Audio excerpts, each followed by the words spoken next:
Lab meeting. तो आज हम स्टार्ट कर रहे हैं अपना रिवीजन लेक्चर नंबर 3 फार्माकोग्नोसी का। इसमें हम चैप्टर नंबर 6 की हाइपर सेंसिटिविटी का चैप्टर डिस्कस करेंगे। तो हम इसमें ब्रीफ सा और क्विक रिव्यू सा हम इसमें लेंगे कि इंट्रोडक्शन क्या है, एलर्जी क्या है, हाइपर सेंसिटिविटी क्या है, एलर्जन क्या है, एंटीबॉडीज़ क्या हैं और उनकी साइन एंड सिम्टम्स क्या होते हैं, कुछ कॉमन एलर्जन्स कौन कौन से होते हैं, और उसके बाद टाइप्स ऑफ एलर्जन्स क्या क्या होती हैं। तो हाइपर सेंसिटिविटी सबसे पहले है क्या? हाइपर सेंसिटिविटी एक अनडिज़ायरेबल रिएक्शन होता है हमारी बॉडी में, जो कि हमारा इम्यून सिस्टम प्रोड्यूस करता है अगेंस्ट एनी फॉरेन पार्टिकल। कोई भी फॉरेन पार्टिकल अगर हमारी बॉडी में एंटर हो जाता है हमारे सांस के थ्रू, हमारे खाने के थ्रू या किसी भी चीज़ के थ्रू, तो उसके अगेंस्ट जो भी रिएक्शन हमारी बॉडी प्रोड्यूस करती है उसको हम कहते हैं हाइपर सेंसिटिविटी। तो हाइपर सेंसिटिविटी में सबसे पहली कैटेगरी आ जाती है कि एलर्जी क्या होती है। एलर्जी जो है उसको डिफाइन किया था वॉन पिरक्विट ने इन 1906 में कि क्या होता है, ये चेंज और ऑल्टर्ड बॉडी रिएक्शन होता है हमारी बॉडी में, जिसको हम कहते हैं एलर्जी। कोई भी नॉर्मल फंक्शनिंग जो हमारी बॉडी की अल्टर हो जाए, चेंज हो जाए, तो उसको हम कहते हैं कि वो एलर्जी कॉज हो गई है हमारी बॉडी में। तो इसको ब्रिटिश इम्यूनोलॉजिकल सोसाइटी ने भी डिफाइन किया था कि हाइपर सेंसिटिविटी जो है ये एक स्पेसिफिक एलर्जी जो है स्पेसिफिक हाइपर सेंसिटिविटी है, जो एक इंडिविजुअल में किसी भी फॉरेन पार्टिकल या प्रोटीन की एंट्रेंस की वजह से हमारे इंडिविजुअल एक्सपोज होता है उस प्रोटीन से, तो जो रिएक्शन होता है उसको हम कहते हैं एलर्जी। एलर्जी जो है हाइपर सेंसिटिविटी डिसऑर्डर होता है हमारी इम्यून सिस्टम का। हमारा इम्यून सिस्टम हाइपर एक्टिव हो जाता है किसी भी फॉरेन पार्टिकल की एंट्रेंस की वजह से, तो इसलिए हम कहते हैं कि एलर्जी हो गई है या हमें हाइपर सेंसिटिव रिएक्शन हो गया है। और ये एलर्जिक रिएक्शन जो है किसी भी हार्मलेस इन्वायरमेंटल सब्सटेंस की वजह से हो सकता है, जिसको हम कहते हैं एलर्जन। कोई भी एलर्जन अगर हमारी बॉडी में एंटर हुआ है, चाहे वो हार्मफुल नहीं है, लेकिन उसकी वजह से जो हाइपर सेंसिटिव रिएक्शन अगर हो जाता है तो उसकी वजह से हम कहते हैं कि हमें एलर्जी हो गई है, हमारा इम्यून सिस्टम हाइपर एक्टिव हो जाता है। तो ये क्या है? It is a form of hyper sensitivity known as type 1 और immediate hypersensitivity. Hypersensitivity की 4 टाइप्स हैं जो हमने पहले भी डिस्कस की हुई हैं, हम फर्दर दोबारा रिव्यू लेक्चर में भी डिस्कस करेंगे। उसमें से टाइप 1 जो इमीडिएट हाइपर सेंसिटिविटी है वो एलर्जी है। एलर्जी को हम टाइप 1 इमीडिएट हाइपर सेंसिटिविटी भी कहते हैं। इसमें आगे हम देखते हैं कि एंटीबॉडी क्या है। एंटीबॉडी जो है टाइप ऑफ प्रोटीन है जो प्रोड्यूस करता है हमारा इम्यून सिस्टम हमारी बॉडी में किसी भी हार्मफुल सब्सटेंस की डिटेक्शन पे। हार्मफुल सब्सटेंस एंटीजन भी हो सकता है, लाइक हम उसको एंटीजन का नाम देते हैं कि किसी भी एंटीजन की डिटेक्शन अगर हमारी बॉडी में हो गई है तो हमारी बॉडी एंटीबॉडीज़ प्रोड्यूस करेगी, जो प्रोटीन्स हैं जो प्रोड्यूस होती हैं हमारी इम्यून सिस्टम के थ्रू। हमारा इम्यून सिस्टम जो है एंटीबॉडीज़ को प्रोड्यूस करता है। तो एलर्जी की डेफिनेशन हो गई, इंट्रोडक्शन हो गया, एंड एंटीबॉडी क्या होती है वो हो गया। उसके बाद कुछ साइन एंड सिम्टम्स होते हैं। साइन एंड सिम्टम्स में क्या होता है कि अगर हमारी बॉडी में एलर्जी हो गई है तो उसके क्या क्या साइन एंड सिम्टम हम किस तरह से हम डिटेक्ट कर सकते हैं कि हमें एलर्जी हो गई है कॉज। तो सबसे पहले हम नोज़ की तरफ चलते हैं कि हम पहले देख लेते हैं कि नोज़ में क्या क्या चेंजेस आई हैं। हमारी नेज़ल कैविटी में इरिटेशन होने लग जाती है, ईचिंग होने लग जाती है, जिसकी जो एक पहली सिम्टम है कि हमें एलर्जी है। दूसरा क्या है? साइनस, एलर्जिक साइनोसाइटिस हो जाता है। तीसरा क्या है? आईज, आईज में कंजंक्टिवाइटिस हो जाता है।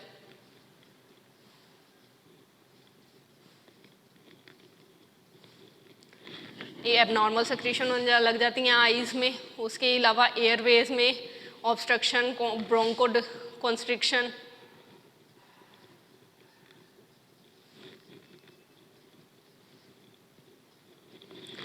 एयरवेज में ब्लॉकेज होने लग जाती है, एस्थमेटिक अटैक्स होने लग जाते हैं। उसके अलावा क्या है? ईयर्स, हमारे ईयर्स में पेन होने लग जाता है, इम्पेयर्ड हो जाती है हमारी हेयरिंग सेंस जो है वो ख़राब होने लग जाती है।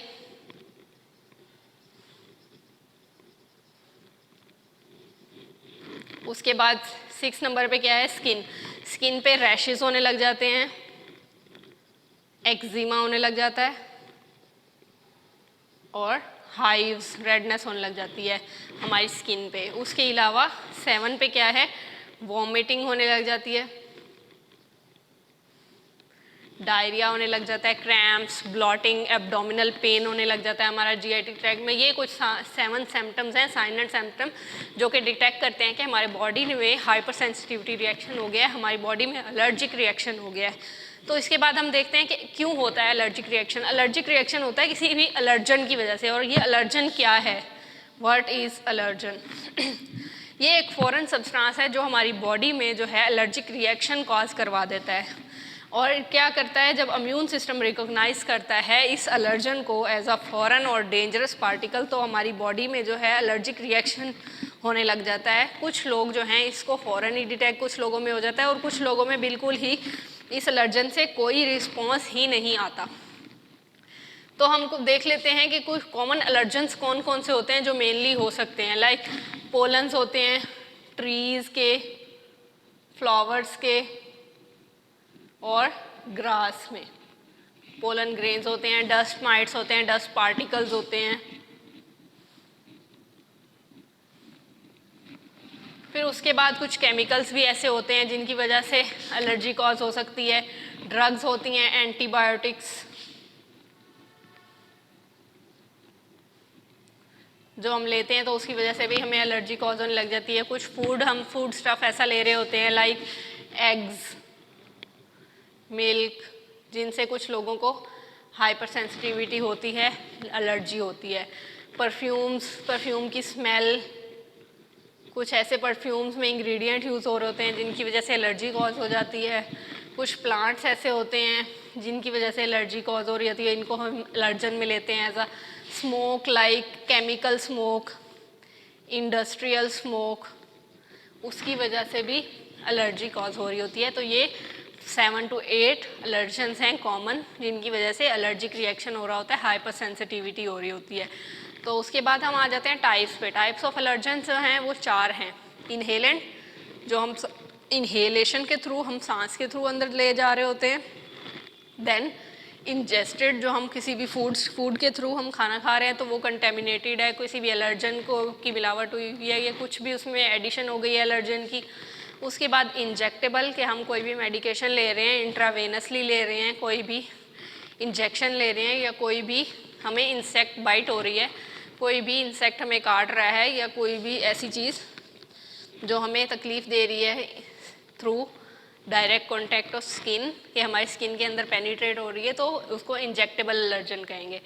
कॉन्टैक्ट एलर्जन क्या होगा? 4th टाइप है कॉन्टैक्ट एलर्जन, कि कोई भी हमारी बॉडी के साथ उसका कॉन्टैक्ट हो, हम स्किन कॉन्टैक्ट हो किसी भी चीज़ के साथ, वो कोई भी चीज़ हो सकती है, ज्वेलरी, कॉस्मेटिक्स, एनिमल्स की कोई भी फर्दर आगे पार्ट हो सकता है जिससे ह्यूमन एलर्जिक हो सकता है। तो हम पहले डिटेल में डिस्कस करते हैं इनहेलेंट एलर्जन क्या है। ये जो हैं ये हमारी सांस के थ्रू हमारी नेज़ल कैविटी में जाते हैं। ये इन्वायरमेंट हमारे में डिस्पर्स हो रहे होते हैं एयर में एज अ फॉरेन पार्टिकल, लेकिन ये माइक्रोस्कोपिक साइज़ के होते हैं, नज़र नहीं आते।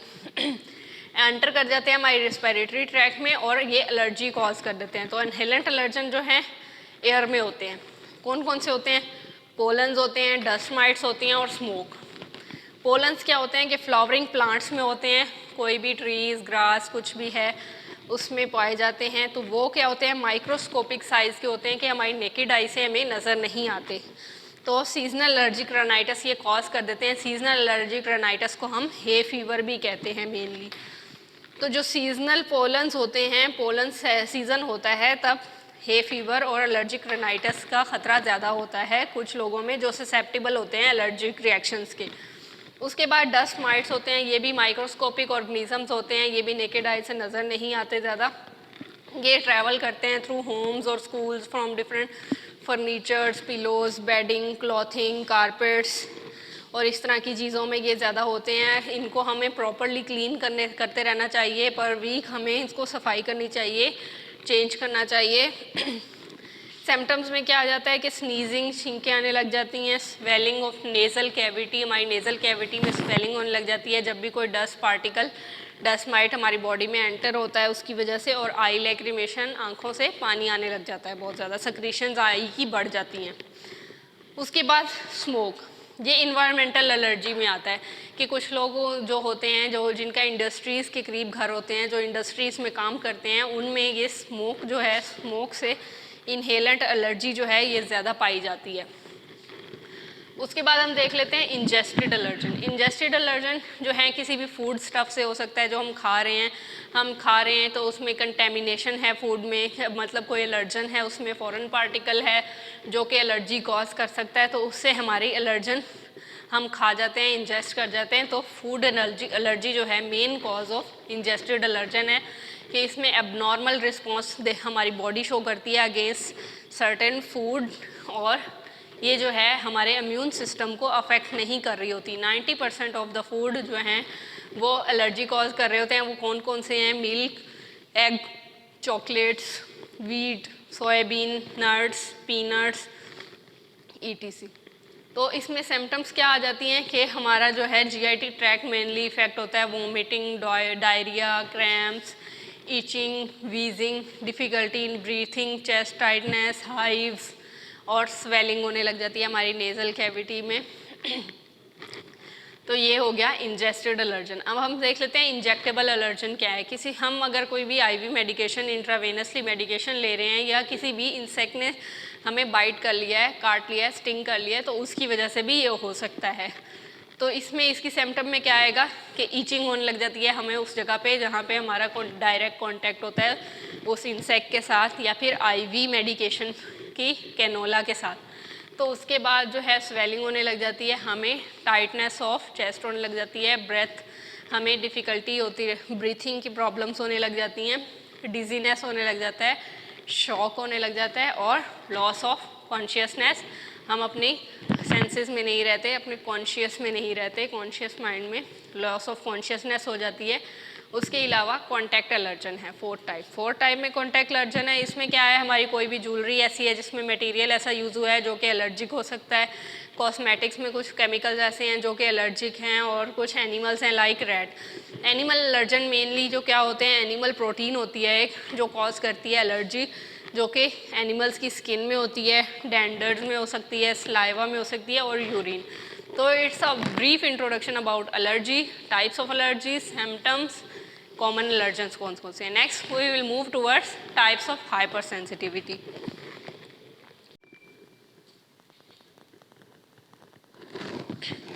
Now coming towards the types of hypersensitivity. Types of hypersensitivity, Combs and Dells ने डिस्कवर की थी classification in 1963। Types of hypersensitivity 4 तरह की है। टाइप 1 इमीडिएट हाइपरसेंसिटिविटी जो कि हमने एलर्जिक रेटाइटिस में पढ़ा है, एलर्जी में पढ़ा है। टाइप 2 हाइपरसेंसिटिविटी जो होती है एंटीबॉडी मीडिएटेड हाइपरसेंसिटिविटी होती है।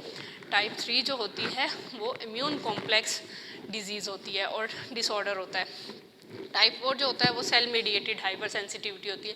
तो हम वन बाय वन क्विकली इसको ओवरव्यू करते हैं कि टाइप 1 इमीडिएट हाइपर सेंसिटिविटी में क्या होता है कि क्विक होती है हाइपर सेंसिटिविटी, फॉरन डिवेलप हो जाती है after the exposure of any antigen any foreign particle.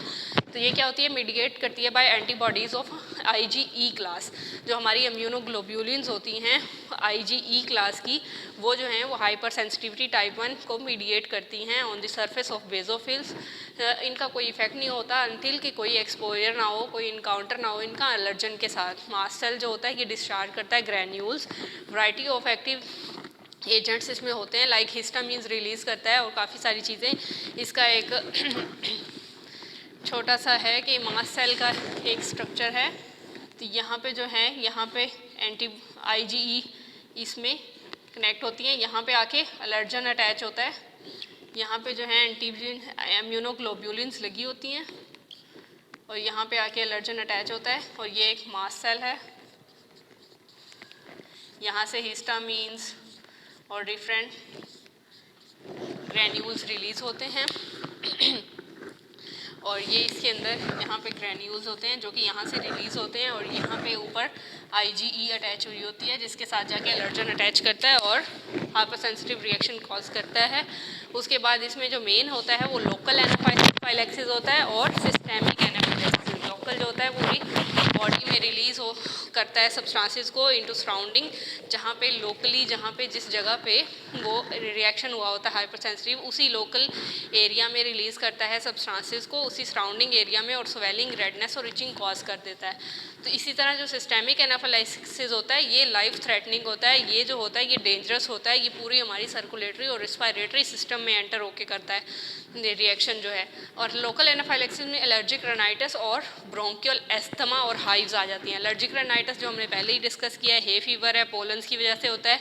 IgE sensitise mast cell granules होते हैं जो कि हमारे टिश्यूज़ में आइज़ के अराउंड पाए जाते हैं, और हमारे नोज़ के साइनसिस के अराउंड, जिसको हम रनी नोज़ भी कहते हैं और राइनोरिया भी कहते हैं। और इस तरह ब्रोंकियल एस्थमा कॉज कर देते हैं, जो एलर्जन है हमारे लंग्स में पहुंच जाता है थ्रू हमारी इन्हेलेशन और हमारे ब्लड, हमारी इन्हेलेशन सांस के थ्रू या ब्लड के थ्रू हमारे लंग्स में पहुंच के ब्रोंकियल एस्थमा कॉज करता है। ब्रोंको कंस्ट्रिक्शन हो जाती है और उसकी वजह से ब्रोंकियल एस्थमा हो जाता है। और हाइव्स अर्टिकेरिया मतलब कि हमारी बॉडी में एंटर हो जाता है थ्रू फूड, और रेडनेस और इचिंग कॉज करता है, स्वेलिंग कॉज करता है।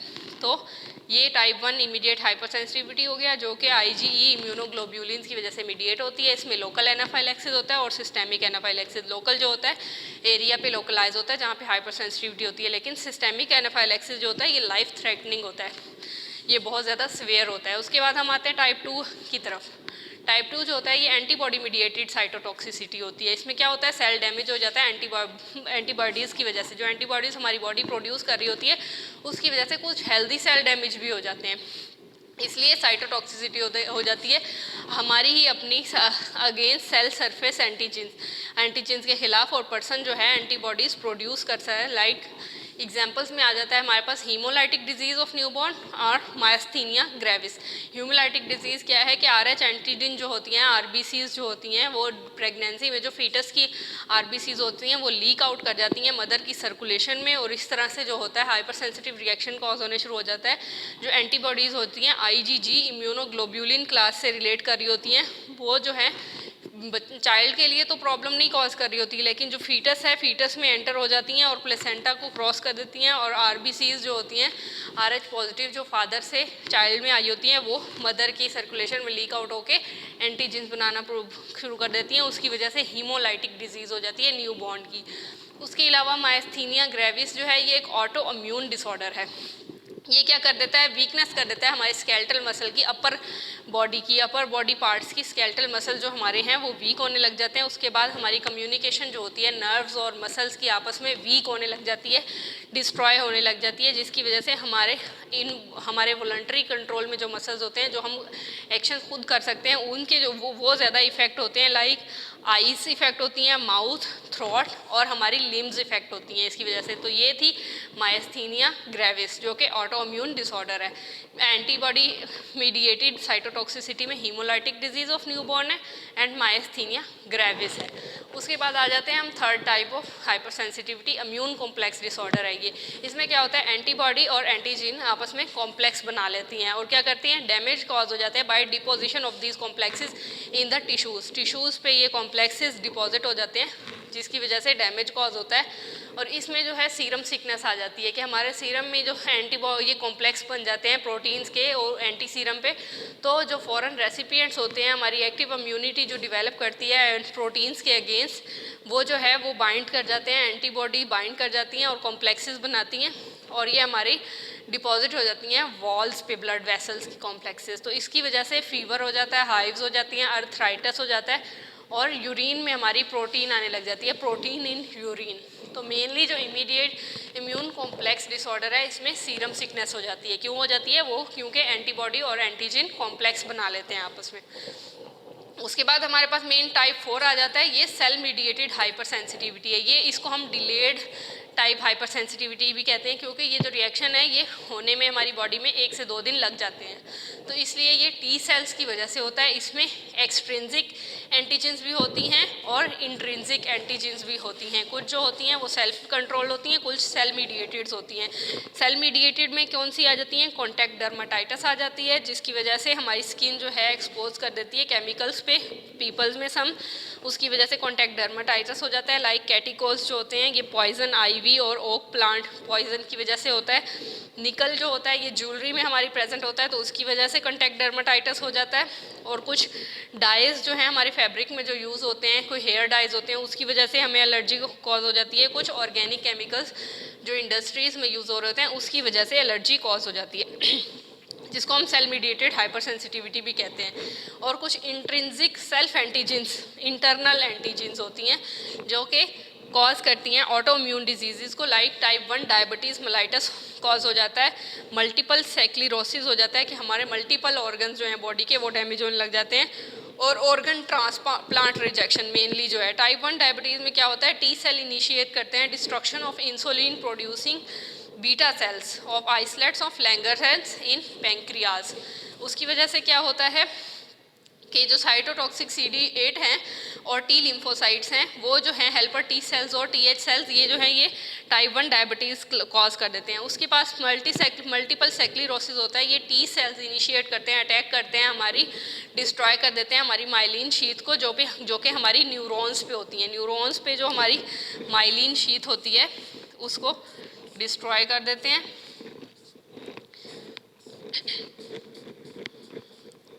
इसके ऊपर ये जो शीथ होती है न्यूरॉन्स के ऊपर, इसको टी सेल्स जो हैं डिस्ट्रॉय कर देते हैं, जिसकी वजह से मल्टीपल सेक्लिरोसिस हो जाता है।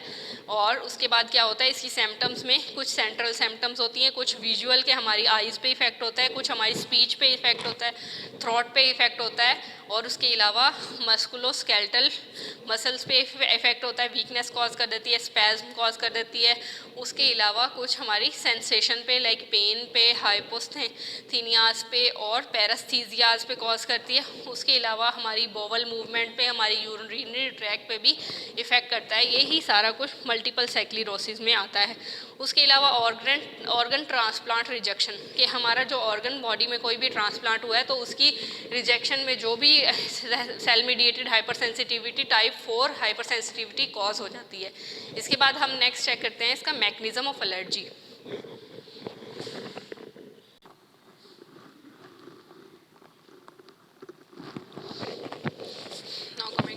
Mechanism of allergy. Mechanism of allergy में 3 मेन काम होते हैं कि एलर्जी क्यों होती है, एलर्जन की वजह से, एंटीबॉडीज़ की वजह से और इन्फ्लेमेटरी मीडिएटर्स की वजह से। ये 3 मेन प्लेयर्स होते हैं जो कि मैकेनिज्म ऑफ एलर्जी में यूज़ होते हैं। Number 1, first exposure to allergen. अगर किसी पर्सन को एंटीबॉडी प्रोडक्शन हो रही है, बी लिम्फोसाइट्स प्रोड्यूस हो रहे हैं और IG मास्ट सेल रिलीज़ कर रही है इन कनेक्टिव टिश्यूज़ में जो कि हिस्टामिन कंटेन करती है, तो उसके बाद क्या होता है, रोल ऑफ इम्यून सिस्टम आ जाता है कि रोल ऑफ इम्यून सिस्टम क्या है इस एलर्जिक रिएक्शन पे। तो अगर फर्स्ट पर्सन को एक एलर्जन से रैगवीड से एक्सपोज कराया जाए तो लार्ज अमाउंट ऑफ IgE पर प्रोड्यूस होते हैं, इम्यूनोग्लोब्यूलिन E प्रोड्यूस होते हैं जो कि अटैक करते हैं मास्ट सेल्स पे। और सेकंड टाइम अगर ये ब्रश होता है, यही ब्रश सेकंड टाइम एलर्जन का होता है, तो मास्ट सेल रिलीज़ करते हैं ऐसे केमिकल कि उसकी वजह से पेशेंट को एलर्जिक रिएक्शन हो जाता है, जो वो सफ़र करता है वीजिंग और स्नीजिंग और रनी नोज, वाटरी आइज़ और ईचिंग से।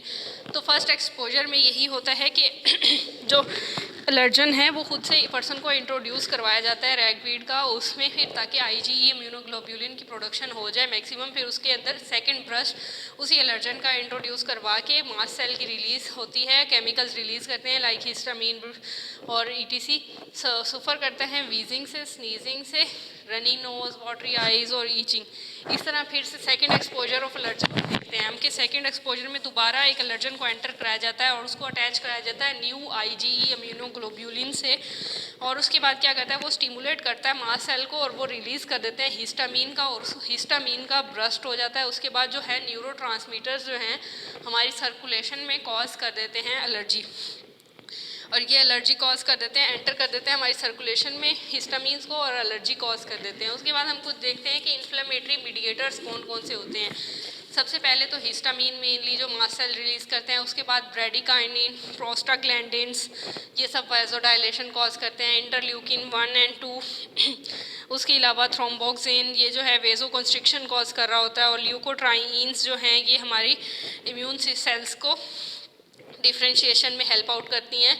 ये सब जो हैं ये 6-7 मीडिएटर्स हैं, हिस्टामिन, ब्रेडिकाइनिन, प्रोस्टाग्लैंडिन, इंटरल्यूकिन 1 और 2, थ्रोम्बोक्सिन एंड ल्यूकोट्राइन। उसके बाद आ जाता है डायग्नोसिस कि हम एलर्जी की डायग्नोसिस कैसे कर सकते हैं। सबसे पहले तो हम डायग्नोसिस करते हैं, मेडिकल केस हिस्ट्री लेते हैं, केस हिस्ट्री लेते हैं किसी भी पेशेंट की। उसके बाद हम क्या करते हैं, ये सबसे पहले जो बैकबोन होती है मेडिकल डायग्नोसिस की। उसके बाद हम जनरल एग्जामिनेशन करते हैं, डेमोग्राफिक्स में आ जाता है जनरल एज और डिफरेंट सेक्स, और उसके अलावा टाइप ऑफ इन्वायरमेंट की इन्वायरमेंट कैसा है, जेंडर क्या है उसका, लिविंग कंडीशंस क्या हैं, ऑक्यूपेशन वो काम कैसी कंडीशंस में कर रहा है, उसके अलावा उसकी एलर्जी की सिम्टम्स क्या हैं, ये सब आ जाती हैं डेमोग्राफिक्स में।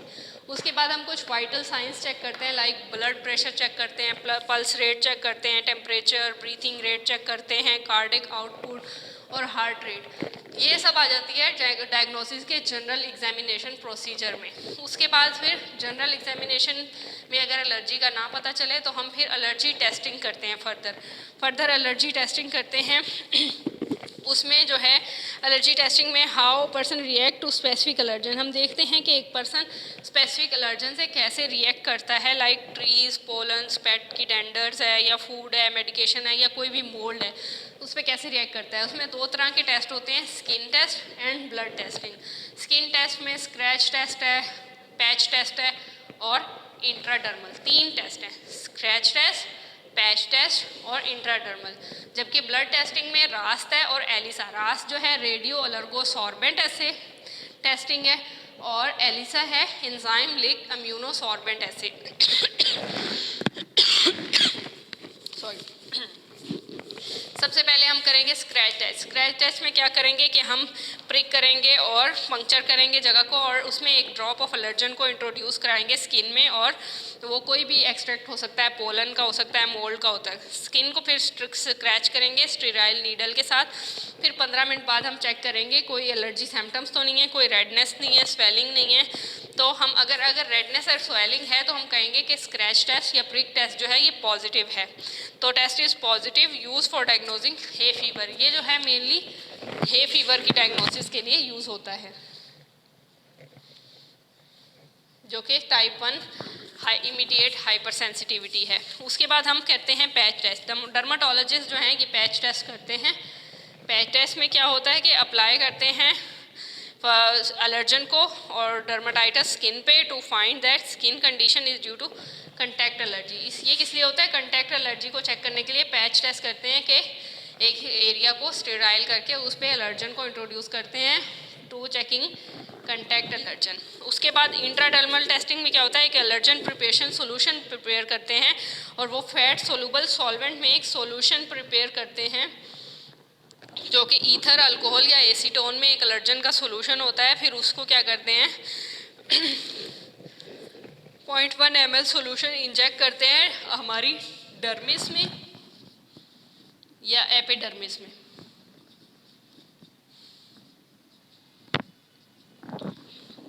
और उसके बाद एलर्जिक रिएक्शन चेक करते हैं। अगर एलर्जिक रिएक्शन हो रहा है तो टेस्ट जो है वो पॉजिटिव है। तो ये 3 टेस्ट क्या हैं, एक है हे फीवर की टेस्टिंग के लिए scratch test, patch test contact allergy को चेक करने के लिए, इंट्राडर्मल टेस्ट जो है ये भी एलर्जी को चेक करने के लिए यूज़ होता है।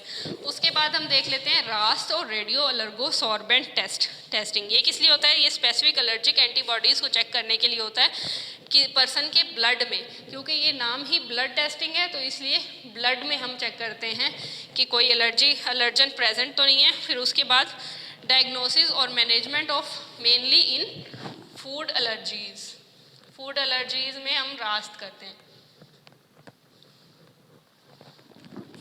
उसके बाद क्या होता है कि RAST measure amount the allergy antibodies amount of allergic antibody of food. अब फूड में ये हमें बता देता है रास्ट के एलर्जिक एंटीबॉडी की प्रोडक्शन हो रही है या नहीं। उसके बाद ब्लड टेस्ट मेजर करता है एलर्जी लेवल को और एंटीबॉडी और IgE को, प्रोड्यूस हो रही होती है ब्लड में, मिक्स हो रही होती है विद सीरीज ऑफ एलर्जन। जब टेस्ट करते हैं हम ब्लड टेस्टिंग करते हैं तो उसमें हमें ब्लड में एलर्जन्स की प्रोडक्शन जो है हमें मेजर करने में इजीली हम कर सकते हैं रास्ट से। उसके बाद आ जाता है ELISA, enzyme linked immunosorbent assay. इसमें क्या होता है, एंजाइम इम्यूनो एसे होता है use as immunology to detect करने के लिए और प्रेजेंस ऑफ एंटीबॉडी और एंटीजन इन सैंपल, हमारे सैंपल में, हमारे ब्लड के सैंपल में एंटीबॉडी या एंटीजन प्रेजेंट तो नहीं है allergic, unknown amount of antigen affix हो टू सरफेस पे फिक्स हुई होती है, देन स्पेसिफिक एंटीबॉडी अप्लाई करते हैं उस पर, on the surface it binds to antigen. हम वहाँ से एक सैंपल लेते हैं और जिस पे एंटीजन फिक्स होती है उस पर हम एंटीबॉडी अप्लाई करते हैं। उसके बाद हम वो जो है एंटीजन एंटीबॉडी बाइंड हो जाती है, this antibody link to enzyme, जो एंटीबॉडी बाइंड होती है वो इस एंजाइम के साथ बाइंड होती है उस एंटीजन के, substance is added, enzyme convert to detectable signal. अब जो सब्सटेंस हम ऐड करते हैं फिर थोड़ी देर में उसके देखते हैं वो कोई ना कोई सिग्नल देता है, लाइक कलर पिगमेंट देता है या कोई ना कोई कलर चेंज देता है, केमिकल चेंज देता है, ताकि हमें पता लग जाए कि जो कॉम्प्लेक्स है वो बन गया है, एंजाइम के साथ एंटीबॉडी लिंक हो गई है। और एलिसा जो है ये पॉजिटिव शो करता है अगर कोई सिग्नल हो, कलर चेंज हो।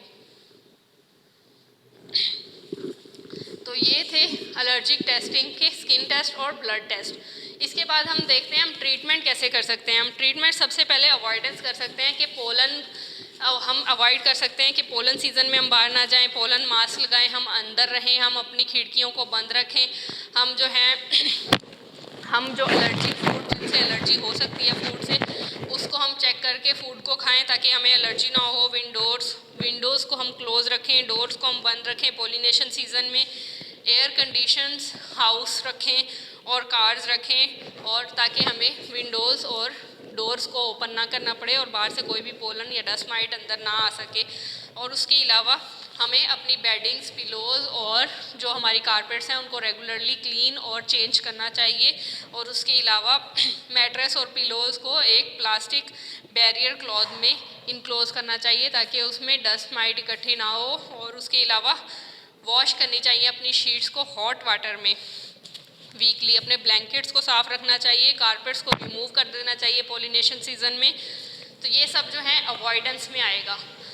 उसके बाद हम देखते हैं फार्माकोथेरेपी कि हम मेडिकेशन के थ्रू कैसे हम एलर्जी से बच सकते हैं, एलर्जी को ट्रीट कर सकते हैं। तो दो तरह की मेडिकेशन हम दे सकते हैं, एंटीहिस्टामीन्स और ल्यूकोट्राइन इनहिबिटर। एंटीहिस्टामीन दे सकते हैं अगर अवॉइडेंस से कंट्रोल नहीं हो रहा तो पॉसिबली मेडिकेशन जो होती है वो ज़रूरी होती है एलर्जी की ट्रीटमेंट के लिए।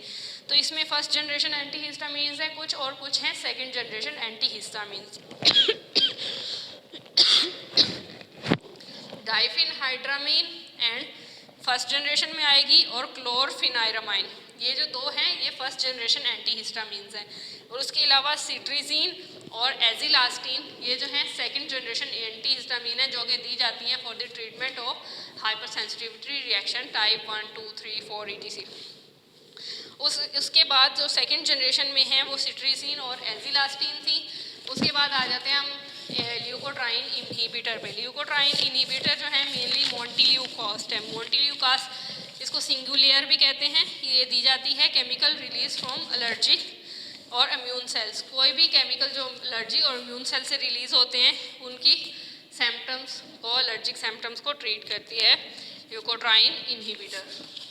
अगर तो अवॉइडेंस से और फार्माकोथेरेपी से, मेडिकेशन से भी, इन्वायरमेंटल कंट्रोल से भी कोई इफेक्ट नज़र नहीं आ रहा एलर्जिक पे, एलर्जी सिम्टम्स ट्रीट नहीं हो रही, तो जो डॉक्टर्स हैं, जो डर्मेटोलॉजिस्ट हैं, वो फर्दर जो है इम्यूनोथेरेपी की तरफ सजेशन देते हैं कि आपको पेशेंट को इम्यूनोथेरेपी करवानी चाहिए। उसके बाद क्या होता है, डॉक्टर जो है एलर्जी की शॉट्स सजेस्ट करते हैं कि आप एलर्जी को खुद से इंड्यूस करवा के उसकी ट्रीटमेंट में उसकी हेल्प आउट कर सकें, ताकि इंजेक्शन ऑफ एलर्जन एक्सट्रैक्ट जो है वो हमारे किसी भी पेशेंट में लगाएं और उसके बाद पेशेंट को डिसेंसिटाइज करें। और इसका ड्यूरेशन क्या होना चाहिए कि 1 से 5 पर वीक जो है इंजेक्शन लगने चाहिए एलर्जी शॉट्स के।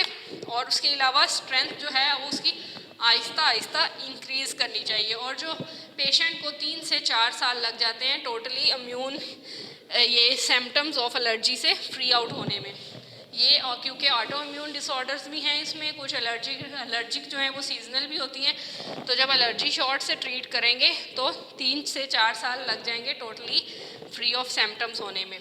तो it's all about hyper sensitivity, chapter number 6।